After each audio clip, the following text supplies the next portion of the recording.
ดีเนาะตอนนี้ก็สมาเฮ็ดกินเลยพี่น้องเฮ็ดแบบเอาขวาซีนเนาะพี่น้องเนาะนี่ครับพี่น้องตอนนี้ก็ขวาค่อยซอยเรียบร้อยแล้วพี่น้องเนาะแต่สิมาล้างแล้วก็สิมาขวาซีนเนาะพี่น้องเนาะเนาะ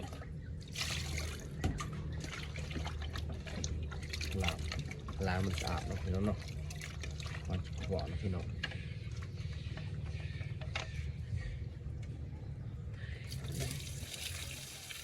เอาน้ำนึ่งก็พอแล้วพี่น้อง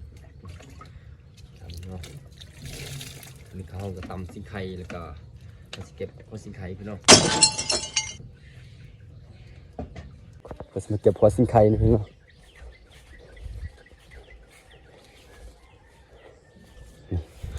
หัวสิงไข่นะจะมันที่เขาจะขวาแล้วพี่น้องผักบัวละพานะพี่น้องเนาะเขาจะเก็บหน่อยนึงเนาะมันแสบมีเวลาใส่เนาะนี่ครับใบบัวละพาเนาะพี่น้องเนาะผักบัวละพาเอิ้นไว้นะพี่น้องเก็บหอมน้ำหน่อยนึงพี่น้องเนาะ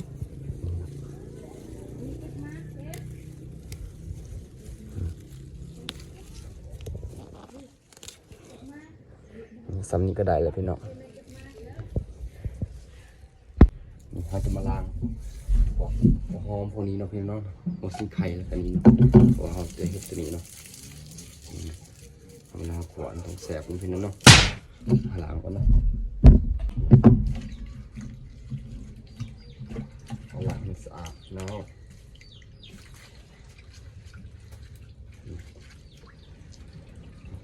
ได้แล้วพี่น้องโอ้โห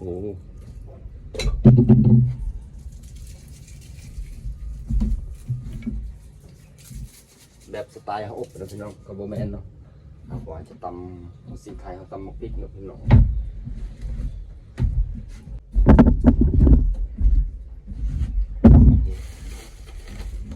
ใส่ตึงหัวพี่น้อง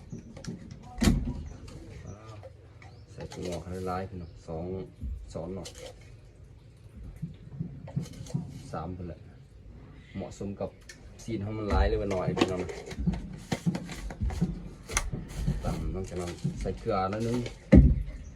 ทำบอมีขนมยังใส่เกลือแล้วก็ตามด้วยมะพริกนิดนึง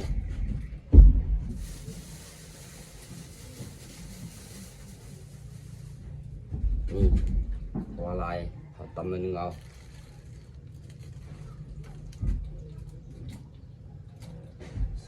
ยันเด็กหน่อยกินบ่ได้นี่พี่น้อง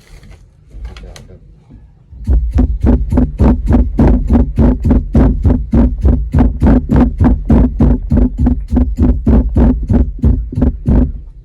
จะเอาตัวกระเทียมพี่น้องมีกระเทียมใส่ประมาณ2-3 บิก็ได้พี่น้องแล้วแต่คนหมักเนาะพี่น้อง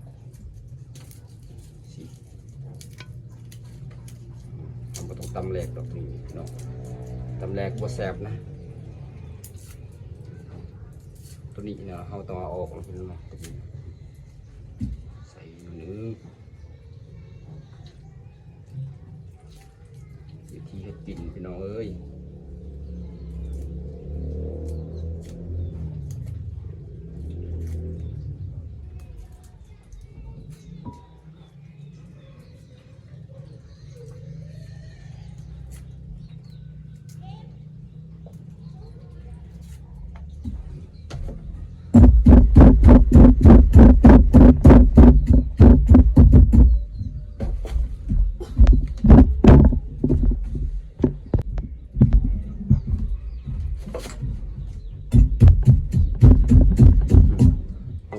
ประมาณนี้พี่น้องโอ้โหลืมไว้เพราะว่าเขากับเกลือพี่น้องเขาใส่เกลือแล้วพี่น้องมันผิดสูตรพี่น้องกินยำแบบเค็มก็กินได้พี่น้องใส่ประมาณนี้พี่น้อง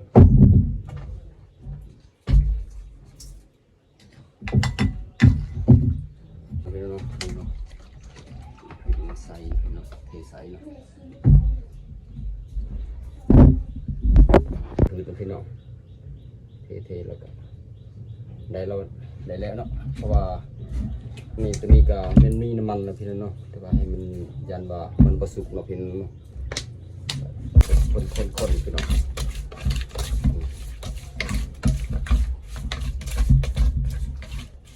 คือข้างไฟเพราะว่าไฟกะดีดีกัน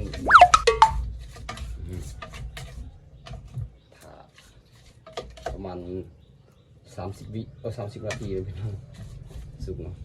รอทานเนาะพี่น้องกดประมาณนี้แล้วพี่น้อง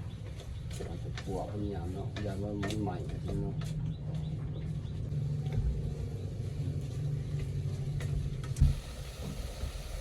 นี่พี่น้องมันจะสุกแล้วพี่น้องเนาะประมาณ30-40 นาทีเนี่ยได้กินแล้วพี่น้องแบบเขาขวาแบบสไตล์เขาอบเนาะฮะทำไม Coklat hada me ni ini tak da asideng ba atok na adu isla เดี๋ยวก่อน da me atok kan เดี๋ยวก่อนจบ da pa ดึงใส่สุกแล้วพี่น้องสุกแล้ว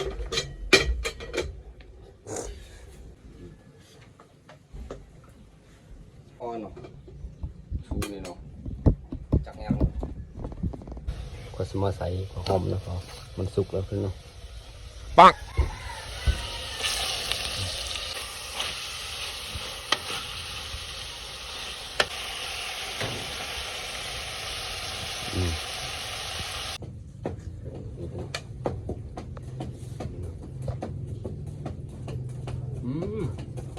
กรอบไ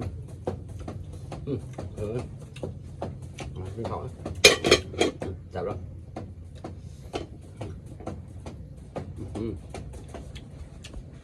หันขึ้น